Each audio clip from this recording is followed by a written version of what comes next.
Hey guys, it's Jess. Welcome to my channel. So I thought today I would talk a little bit about bulimia and how it works for me. I know it's different for everyone. I know I don't struggle as much as um, some other people do. I know it could be a lot worse than what it is, but it's something that I wanted to talk about. Um, there are two types of bulimia, and one of them is you purge, and one of them is you restrict. And I have the restricting, although I want to purge a lot. My behaviors I don't purge. Um, but I do restrict eating and stuff according to trying to lose weight. Um, and although I'm of 181 pounds, um, it doesn't mean I don't struggle with the insecurities and the headset and the head mind of what it's like to have an eating disorder. I wasn't diagnosed till probably like 2 years ago, and it didn't really come in play. Like I was binging like crazy. Like binging is like I would binge and I wouldn't restrict as much, but I was restricting enough to meet the criteria for a doctor to say, hey, you have bulimia.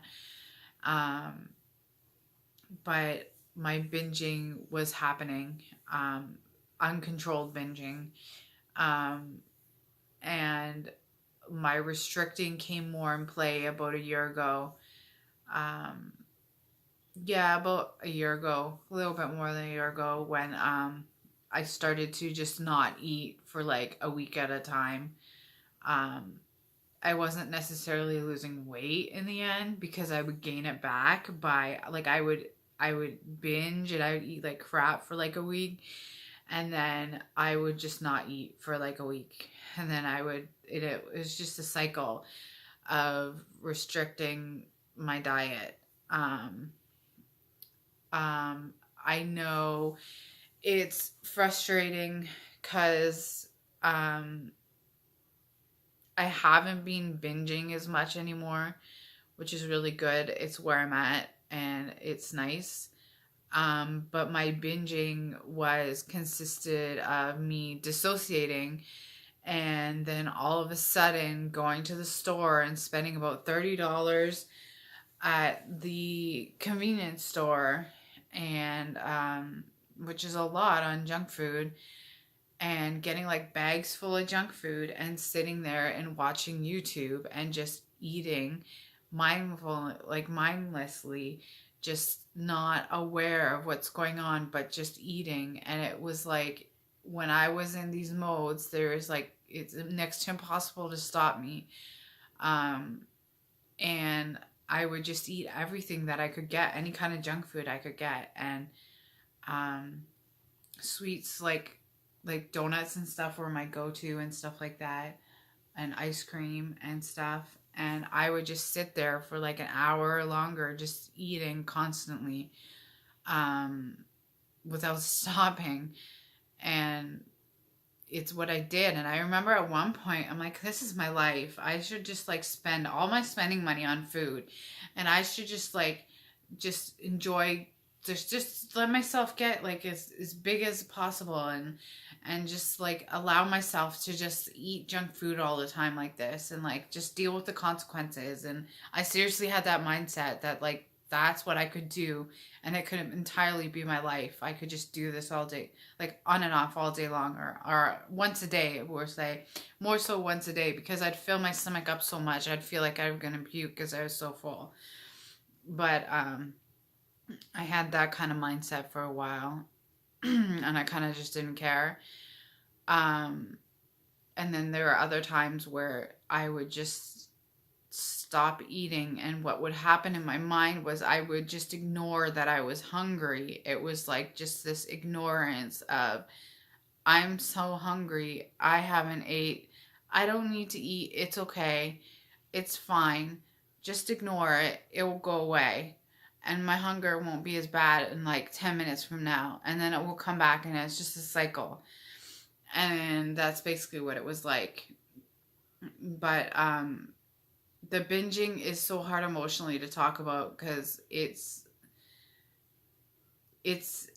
embarrassing, but it's not, it's an embarrassment of more so my eating disorder rather than uh I should be like, I should be a terrible person because like this is what I did. It's more so like I'm sensitive to this stuff and talking about this stuff. Um it's been better lately. Um there was a lot of, in the past there's a lot of stuff going on, like I'm gonna get back on track, and I would get back on track for like 3 days, and I'd be like in like pure like diet mode, or not even diet mode, but eating really super healthy. And then all of a sudden it was just like all fall apart, and I'd binge, and it'd be like, oh, I binge, so I'm just gonna keep eating junk food and binging when I want to, and then it would be back to it was just a vicious cycle. It would just go round and round. And that's kind of how it worked. I remember when I didn't eat for a week, I was feeling really like dizzy, and I saw my doctor, my family doctor, because I didn't have a psychiatrist at the time. And she's like, yeah, you need your blood pressure checked like every 3 days if you're gonna like not be eating, and I'll refer you to eating disorder clinic. I've never gotten treatment for it. I've just like gone with the flow with it. I don't know if in the future I will have treatment. It's something I'm open to if things kind of get out of hand. Um, but something that I want to make really clear in this video is it doesn't matter the weight you have. You can still have an eating disorder. I am fully aware and okay with saying that I know I'm overweight, but it doesn't matter. I still struggle with the same kind of thinking and everything as any other person with an eating disorder would. And I know it could be a lot worse, but um, it's a struggle. And even now, like once in a while, I just like have a day. I have a day where I just like, I'm in the mindset and I'm like, no, I shouldn't eat. Like, I just won't eat, or I'll just eat this tiny bit today, or stuff like that. Or like the constant over exaggerating worrying about food. Like, that's another part of it, is over exaggerating about food. And just food is so sensitive, like in general for me, and stuff like that. So, I think that's about it. That's kind of my journey, and kind of just a little spiel about my bulimia, my mental health, and a real talk for you guys. So I love you guys. I hope this helps someone. It's nice to share. And down below is my Instagram if you want to add me on Instagram. And yeah, I love you guys. Like, subscribe, comment.